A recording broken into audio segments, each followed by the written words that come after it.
Andy Farrell has tinkered a bit with his regular Ireland team. He doesn't normally make as many changes as he has made. He's talked about a lack of depth in Ireland. Well, he's putting some of the new blood on show in this game. Ireland versus Fiji at the Aviva Stadium in Dublin this weekend. And the teams have been announced. I'm going to preview the game by looking at the two sides and by picking a combined 23-man squad. If you had access to all 46 players, who would you pick? And what does it tell us about how this game is going? It's going to be a weekend of underdogs, isn't it? With New Zealand heavy favourites in Italy, with Ireland heavy favourites in Dublin, and England heavy favourites in London as well. It's only really Scotland versus Australia where the result is kind of up in the air and on the line, I guess. Unless you think there's going to be an upset, let me know. That is the Ireland team. And the big news, I mean, you see the picture there of Sam Prendergast. It is funny, the picture they've chosen there. Just kind of taking a picture of Sam Prendergast going, like, oh, is this international rugby?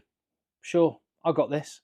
He gets his first start in the 10 jersey for Ireland. What many people were imagining when Johnny Sexton was coming to the end of his career, this would be his long-term successor. Obviously, Jack Crowley's had something to say about that. Kieran Frawley might well have something still to say about that. But it's Prendergoat that has the 10 jersey for Ireland this weekend. But even more interestingly, a debut at hooker for Gus McCarthy, who I just looked this up. 21 years of age, Leinster hooker. You may have seen him in the URC this year. If you don't watch the URC, it's pretty unlikely you've seen him play. He has made, he's played 318 minutes of professional club rugby for his province. 4 starts and 6 appearances. 1 last year and 5 in this season so far. And he is starting at hooker for Ireland. This is the kind of move I think a lot of Ireland fans were hoping Andy Farrell would make before now. When you put that together with the fact Cormac Achukwu is getting a debut in the 6 jersey for Ireland, and we see some of the new blood. Sam Prendergast in the 10 jersey, Jamie Osborne wearing 15, which he did brilliantly out in South Africa.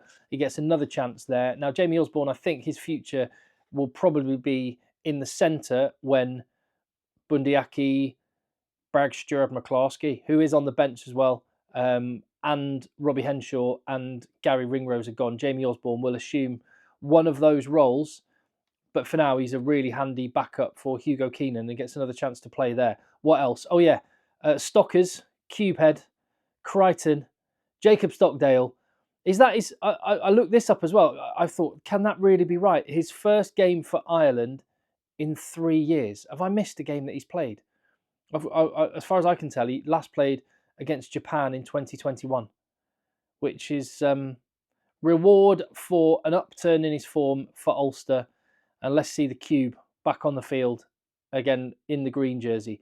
And Tom O'Toole at loose head prop on the replacements bench.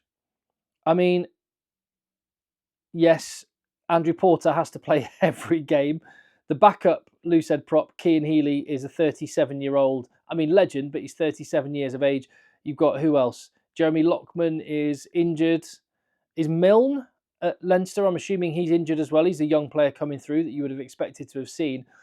But there we go. Tight head prop Tom O'Toole covering loose head prop. Let's see how that goes. There you go. What I quite like, actually, when you look at the team overall, I quite like that Andy Farrell has got some new blood in there. Cian Prendergast is on the bench as well. That's good to see. But he hasn't made complete wholesale changes in the starting 15. He could have gone with O'Toole, McCarthy, Clarkson as a front row, just to go on then, off you go, boys, see how you get on. But he hasn't. He's brought in McCarthy, but he's put Andrew Porter and Finlay Bealham alongside him, and 2 very, very good locks behind him. So you're giving Gus McCarthy the best opportunity to do what he might be capable of, and which he has done for Ireland under-20s. Same with Achukwu. He's in a back row with Josh van der Fleer and Caelan Doris. I think that is smart. It's a smart balance of accepting the issues with depth in the Ireland squad and trying to address that, but giving players the best possible opportunity to actually get a good experience and show what they're capable of. I think for me, the result is not in doubt. I think Ireland would have to play very, very poorly, and Fiji would have to be absolutely on top of their game to win this match. Fiji are without a few of their key men. I'll come to them in a minute. But more than that, they just don't have the cohesiveness which Ireland have. A lot of their players spend a lot of time in the week with their provinces, but they spend a lot of time together as a national team. So I think this is a squad building exercise first this weekend. They've got another game against Australia next week. I will be at that one, actually, by the way. I'm going to Dublin next weekend. Very excited about that, and I'm hoping Ireland go fully loaded for that match. Some question marks for Ireland, thinking ahead to Australia, because like I say, I think this is a squad building exercise. This is a form and experience exercise. The result will take care of itself.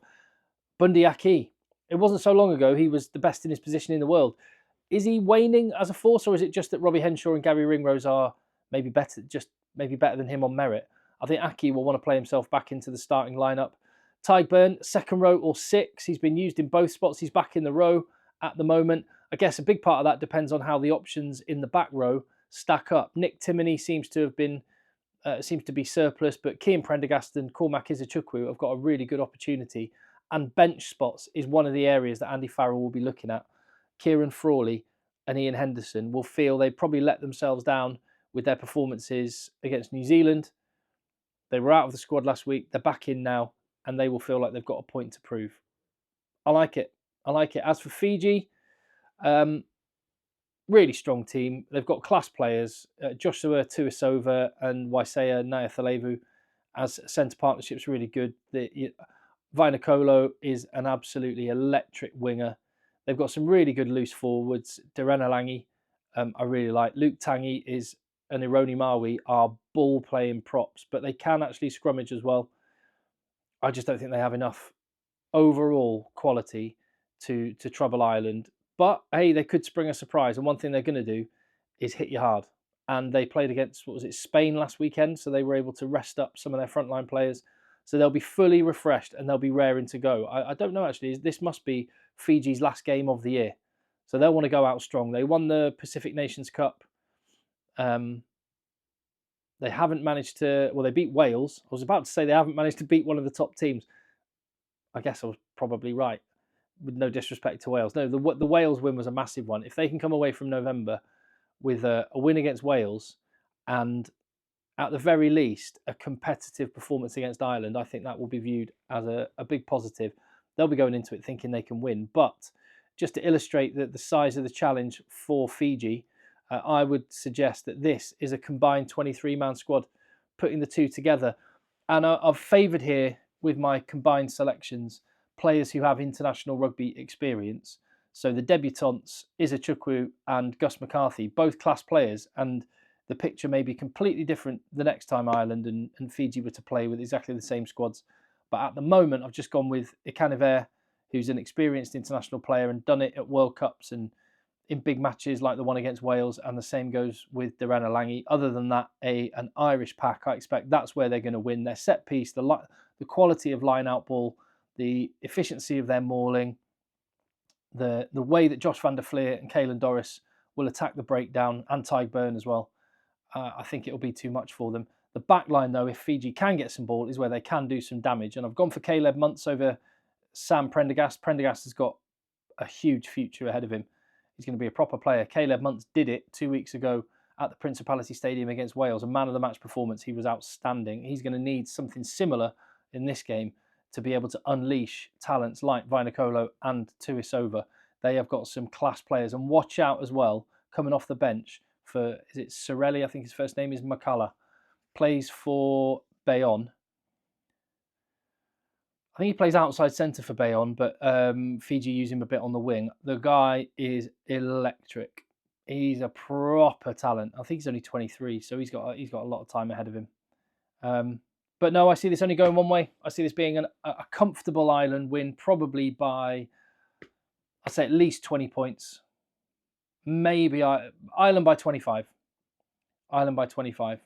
I'm hoping Fiji can make it more competitive than that and finish the year strong. And I think there's a lot on the line for some of these Irish players who will want to prove that they deserve a shot in the final game of the year for them in what has been a great year for Ireland. A series draw in South Africa, a Six Nations victory, Bit of a disappointing performance against New Zealand.